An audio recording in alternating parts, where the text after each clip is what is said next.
ಇವನ್ಗೆಲ್ birthday ಇರುತ್ತೆ. At least ಹುಟ್ಟಿ date ಗೊತ್ತಿದೆ ಇವನ್ಗೆ. ಎಷ್ಟೇ ಹಾರಾಡಿದ್ರು ತೊಟ್ಟಿಲ್ ಬಿದ್ದ ಅನಾಥ ಇವನು. ಸಂಜಯ್,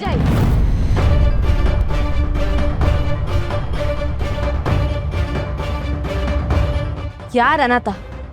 ಆ ಮಾತ್ ನಿನ್ ಬಾಯಲ್ಲಿ ಬಂದ್ರೆ ನಾನ್ ಸುಮ್ನೆ ಇರಲ್ಲ. ಹೆತ್ತಮ್ಮನ್ ಕಣ್ಣಲ್ಲಿ ನೀರ್ ಹಾಕ್ಸ್ತಾ ಡ್ರಿಂಕ್ಸ್ ಸ್ಮೋಕ್ ಮಾಡ್ಕೊಂಡು ಬೀದಿ ಬೀದಿ ಅಲ್ದಾಡ್ತೀಯ ಅಲ್ವಾ? ಸಂಬಂಧದ ಬೆಲೆ ಗೊತ್ತಿಲ್ದಿರೋ ನೀನು ಅನಾಥ.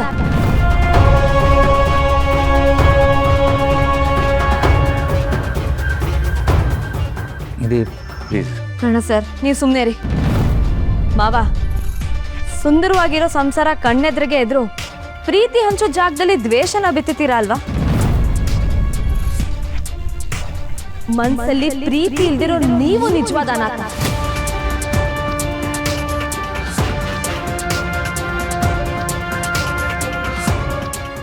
ಗಂಡ ಮಗ ಇಬ್ರು ಇದ್ರು ತಮ್ಮ ಪಾಡ ತಾವು ನೋವು ನುಂಗ್ಕೊಂಡು ಬದುಕ್ತಾ ಇದ್ದಾರಲ್ಲ ಅಮ್ಮ.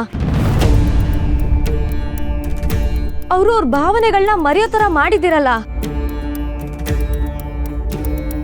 ಹಾಗ್ ಮಾಡಿರೋ ನೀವು ಅನಾಥ.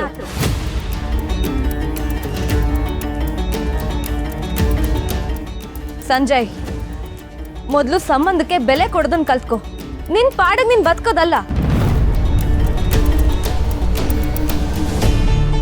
ಒಂದ್ ಕುಟುಂಬ ಅಂದ್ರೆ ಕಷ್ಟ ಸುಖಕ್ಕೆ ಸ್ಪಂದಿಸ್ಬೇಕು, ಮನ್ಸ್ ಬಿಚ್ಚಿ ಮಾತಾಡ್ಬೇಕು.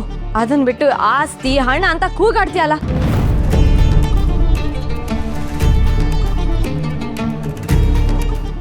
ನೆಮ್ಮದಿಯಾಗಿ ಬದುಕೋ ಕಲೆ ಗೊತ್ತಿಲ್ದಿರೋ ನೀವು ಅನಾಥರು. ಯಾವ ಸಂಬಂಧ ಇಲ್ದೇ ಇದ್ರು ನಿಮ್ ಮಾತಿನ ವಿಷ ನುಂಗ್ಕೊಂಡು ಇಡೀ ಕುಟುಂಬಕ್ಕೆ ಅಪ್ಪ ಅಮ್ಮನ ಸ್ಥಾನದಲ್ಲಿ ನಿಂತಿರೋದು ಈ ಕರ್ಣ ಸರ್.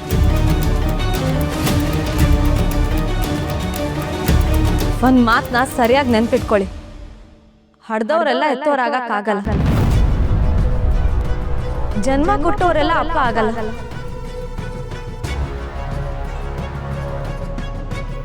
ಅನಾಥ ಆಗಿ ಹುಟ್ಟೋದು ವಿಧಿ ಬರಹ. ಆದ್ರೆ ಅನಾಥರಿಗೆ ರಕ್ಷಣೆ ಕೊಡೋದು ದೇವ್ರ ಗುಣ. ಕರ್ಣಸ್ಥರು ಈ ಮನೆಗೆ ದೇವ್ರು. ಇವ್ರನ್ನ ಅನಾಥ ಅಂತ ಕರೆಯೋ ಯೋಗ್ಯತೆ ನಿನಗಾಗ್ಲಿ ನಿಮ್ಮಪ್ಪಂಗಾಗ್ಲಿ ಇಬ್ರಿಗೂ ಇಲ್ಲ.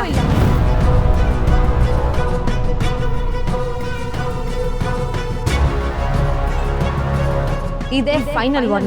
ಇಲ್ಲ ಅಂದ್ರೆ ನಾನು ತುಂಬಾ ಕೆಟ್ಟವಳಾಗ್ಬೇಕಾಗುತ್ತೆ.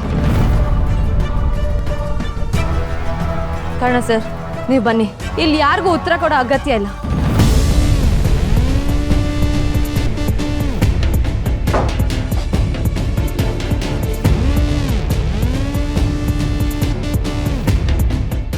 ಮದ್ವೆಗೆ ಇನ್ನೂ 4 ದಿವಸ ಆಗಿಲ್ಲ, ಎಂತೆಂತ ಮಾತಾಡ್ಬಿಟ್ಲು. ಬಾವಂಗೆ ಆವಾಜ್ ಹಾಕ್ಬಿಟ್ಟು ಹೋದ್ಲು.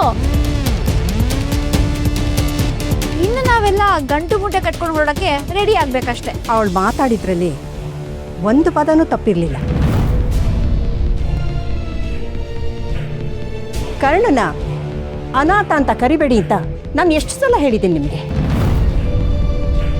ಚಿಕ್ಕ ವಯಸ್ಸಿಂದ ನಮ್ಮ ಎಲ್ಲರ ಜೊತೆ ಬೆಳೆದಿರೋ ಕಂದ ಅವನು. ಹೇಗವನು ನಿಮ್ಗೆ ಅನಾಥನಾಗಿ ಕಾಣ್ತಾರೆ?